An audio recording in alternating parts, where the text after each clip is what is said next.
Today on the Philly Talk podcast, we got to talk about a trade to start day two off. It's not the big trade we wanted, but Howie, Roseman, and the Eagles turned 62 to 65.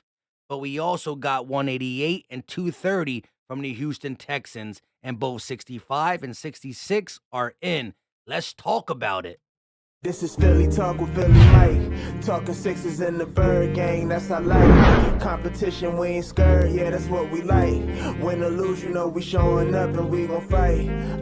You see we strive for the sky every day that go by. And every single week we screaming fly, Eagles fly. This is Philly Talk with Philly Mike, yeah. This is Philly Talk with Philly Mike, yeah. What is going on, everybody? I go by Philly Mike, and this is the Philly Talk podcast, and I'm sorry I'm not live. Got home late, then people came over. I started drinking some Crown, but I'm paying attention to the draft. Salute to y'all. It's a Friday night. Eagles won day one, and they look pretty good day two. We're going to talk about that right there, but take a shot with me. Tastes so good. Tastes like a dub. That's what the Eagles been doing. Help your boy out. Help the Eagles out. Hit that like, subscribe, ding the bell, all that good stuff. And yes, and yes, and yes. The Lions are a pain in my, you already know.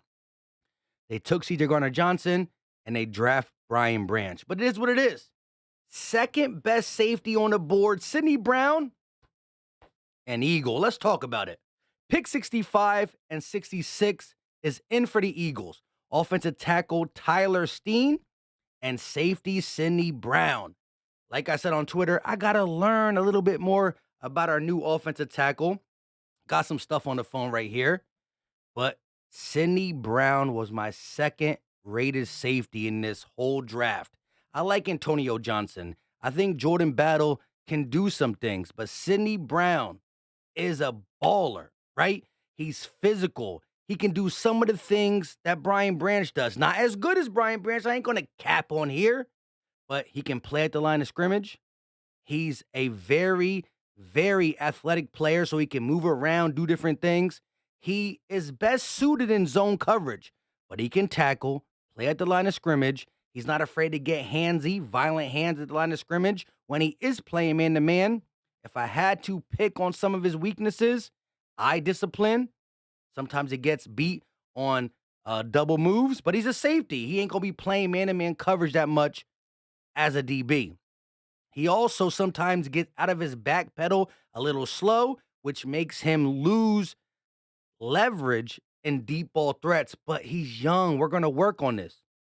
Illinois had some good DBs. One of them were drafted in the first round. Sidney Brown was around him, and I think he was the second best safety. This was not a great safety class. I wanted Brian Branch, but I'm telling you, I'm going to give a shout out to Alcabir, the analyst, because he tried to tell me, or tell us, that Sidney Brown was the best safety in this whole draft. I said I like him. He's my number 2, but Brian Branch was my number 1. But Sidney Brown to the Eagles, fantastic. He's going to be able to relax a little. Actually, he might be able to start. I'm not trying to poo-poo on Reed Blankenship, but he only has 4 starts, 10 total games. I like what I saw. But guess what, Eagle Nation?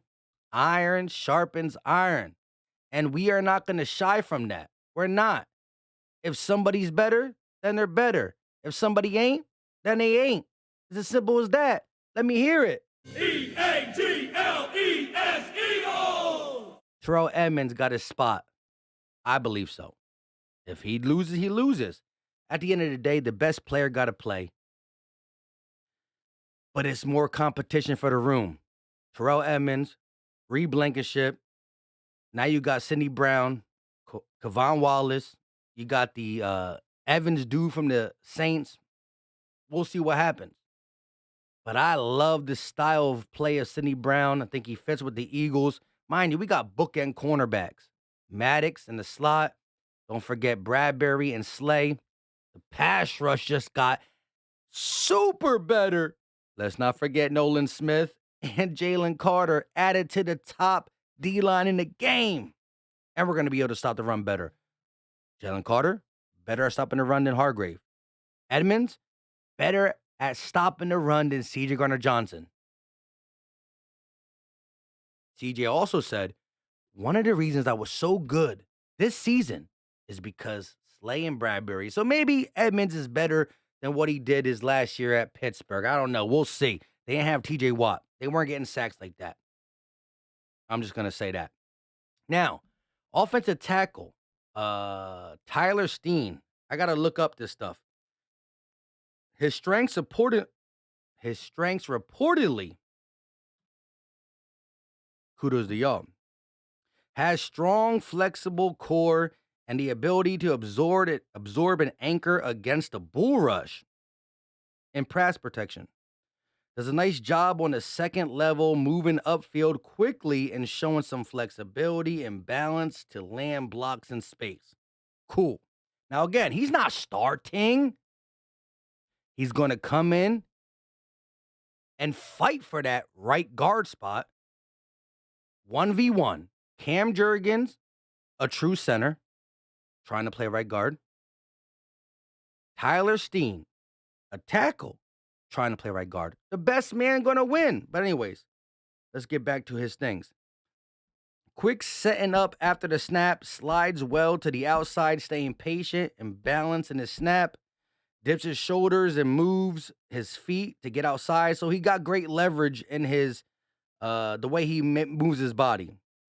He's willing to attack and punch it. So he's a violent hitter, not afraid of the battle. Let's see what his weaknesses is. Lacks ideal movement skills in the run game. Better in pass protect, a little bit less in run game. But listen, remember, this man is going to Stoutland University.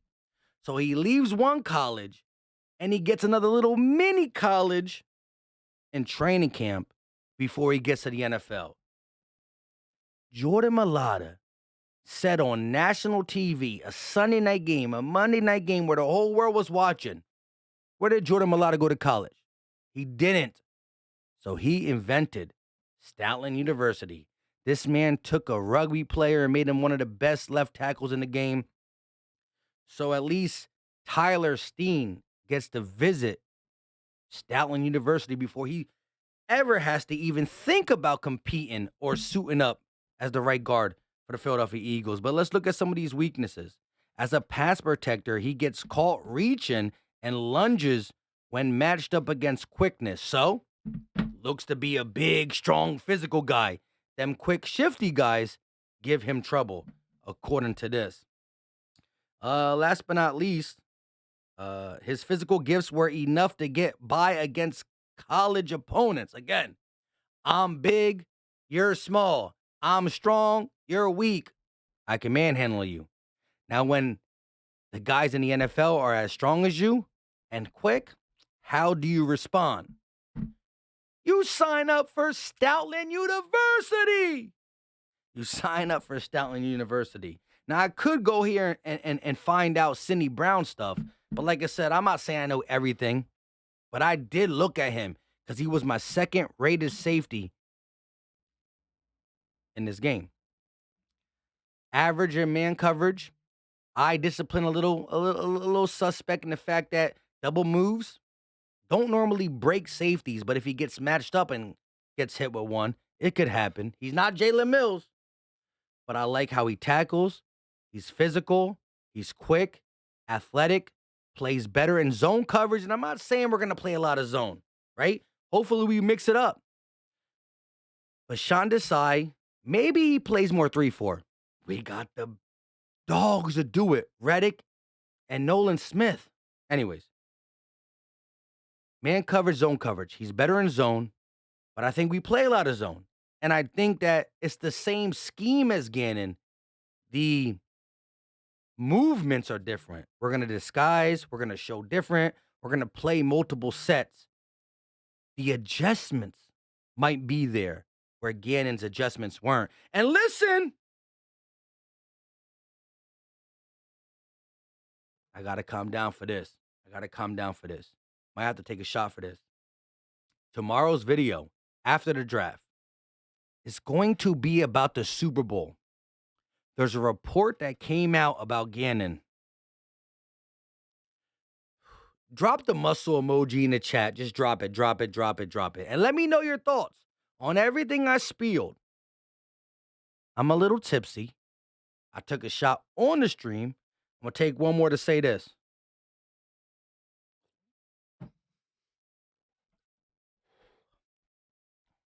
Reports are, well, Gannon was trash in the Super Bowl. Gannon was trash in the Super Bowl. We know that. Our eyes showed it that.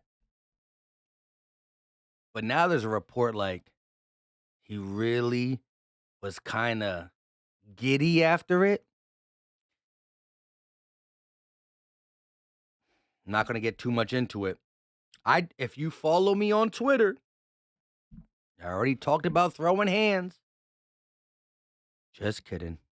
But yeah, we lost the Super Bowl. I'm not trying to complain over spilled milk. But the simple fact is this. I'm chilling on draft day and I get a report that says that the reason we got the swap for third is because there was some legal tampering before the NFC Championship, before the Super Bowl, blah, blah, blah, blah. He's been trashed before, but where was his mind on Super Bowl Sunday? Why we ain't adjust? Why we do this? Why we do that? Why we got fooled on the same play twice?